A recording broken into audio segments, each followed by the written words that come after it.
Bulletin के आगाज में आपको बताएं कि वफाकी वज़ीर इत्तलात फवाद चौधरी ने सुप्रीम कोर्ट से सिंध में मुदाखलत का मुतालबा कर दिया। कराची में प्रेस कॉन्फ्रेंस के दौरान फवाद चौधरी ने कहा कि आइन में गवर्नर राज की गुंजाइश नहीं। सुप्रीम कोर्ट सिंध में बल्दियाती हुकूमतों से मुतालिक आइन की दफ़ा 140A पर अमल दरामद का हुक्म दे, इससे सिंध के आवाम को रिलीफ मिलेगा। फवाद चौधरी ने इल्ज़ाम आयद किया कि आसिफ अली जरदारी वज़ीर आला को कठपुतली के तौर पर इस्तेमाल करते हैं। इख्तियारात सिंध असेंबली नहीं, बिलावल हाउस वालों के पास। सिंध को बहुत बड़ा वसाइल में हिस्सा मिल रहा है। ये हिस्सा कहाँ और कैसे खर्च हो रहा है? चीफ मिनिस्टर सिंध की हैसियत, सूबा सिंध की असम्बली की हैसियत, उसको बिल्कुल महदूद कर दिया गया। उनके पास कोई डिसीजन मेकिंग नहीं है। सारी डिसीजन मेकिंग उन लोगों के पास है जो कि सिंध असम्बली में नहीं, बिलावल हाउस में बैठते हैं। सुप्रीम कोर्ट के जज साहबान जो यहाँ पे बैठे हैं, उनकी अहम तरीन जिम्मेदारी ये है कि वो आइन को इन्फोर्स करें। और अगर आज सिंध के अंदर सबसे ज़्यादा ज़रूरत है इन्फोर्स करने की, तो वो आर्टिकल 140A इन्फोर्स करने की ज़रूरत है।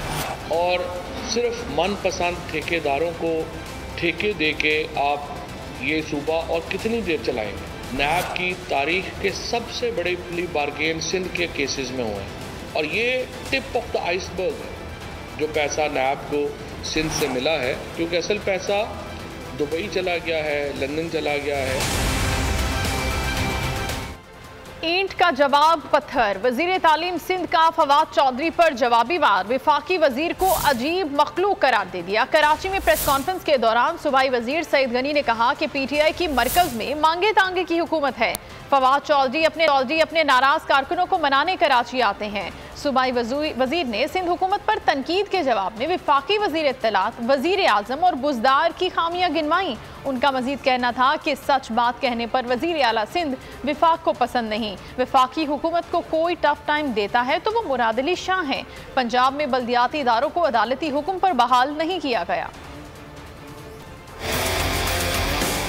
वफाकी हुकूमत हो, पंजाब की हुकूमत हो, KPK की हुकूमत हो, वहाँ पर इनको सहारे मिले हुए हैं। और ख़ास तौर पे पंजाब और मरकज़ी हुकूमत और मांगे तांगे की हुकूमत है। फवाद चौधरी साहब जो हैं वो बड़ी अजीब मखलूक हैं। इन्होंने खुद वजीर आज़म इमरान खान को लिखा कि बोजदार जितना नाअहल और नालायक वजीर आला पंजाब में कभी आया ही नहीं है। उसकी उन्होंने खराबियां गिनवाई और कहा कि इसको फौरी तौर पे हटाया जाए। PTI के 2 वज़ीर आला हों या PTI के वजीर आज़म हों, आइन और कानून से फारिग हैं, किसी को नहीं पता। सिंध के जो चीफ मिनिस्टर हैं वो इनको इसलिए पसंद नहीं है कि वजीर आज़म जहाँ जहाँ जिस फोरम पे वजीर आला सिंध के सामने बैठते हैं, वजीर आला सिंध आइन की बात करता है, कानून की बात करता है। फेडरल गवर्नमेंट को अगर कोई शख्स टफ टाइम देता है तो वो मुराद अली शाह देता है। तो ये फवाद चौधरी साहब पहले भी आए थे यहाँ, वो कह रहे थे ना, हटाने के लिए आए थे सिंध हुकूमत को। पहले वो नो कॉन्फिडेंस का चक्कर था, फिर गवर्नर रूल का पता नहीं वो शोशा लेकर आ गए। तो ये हमेशा जब आते हैं तो अपने इत्तेहादियों को जो बेचारे बिखरे हुए हैं, टूटे हुए हैं, मायूस हैं, उनको हौसला देने के लिए इस किस्म की बातें करते हैं।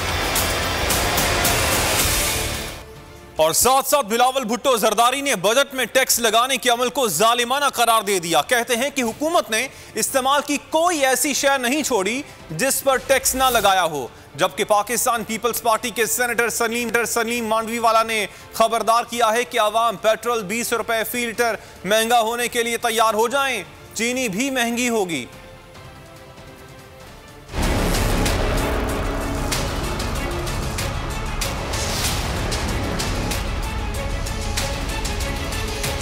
बिलावल भुट्टो जरदारी ने बजट पर तनकीद के तीर बरसात ली। एक बयान में उन्होंने कहा कि हुकूमत टैक्सों के तूफान पर आवामी रद्द-ए-अमल से डरी हुई है।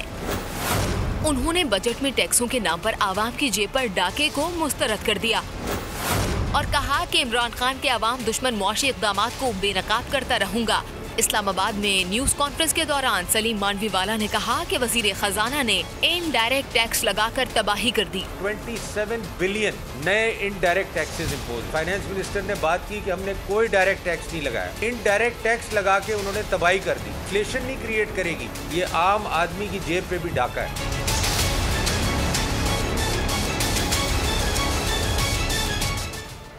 अगले बजट में कोई नया वजीर खजाना होगा जो नई बातें कहेगा। साबिक वजीर आजम शाहिद काका नबासी की पेशगोई। कराची में न्यूज़ कॉन्फ्रेंस में शाहिद काका नबासी का कहना था कि बजट से सिर्फ हुकूमती ATMs को फायदा मिलेगा। मुल्क की तारीख की पहली हुकूमत है जिसको झूठ बोलने में शर्म नहीं आती। हुकूमत हेरा फेरी कर रही है। बजट में 383 अरब रुपए के नए टैक्सेस हैं। ये आवाम के पेट काट कर जाली हदफ पूरे करना चाहते हैं। अब इनको पता लगा कि LNG से मुल्क को फायदा हो रहा है, इस पर भी टैक्स लगा दिया गया। नए टैक्सेस से चीनी, दूध मजीद महंगे होंगे।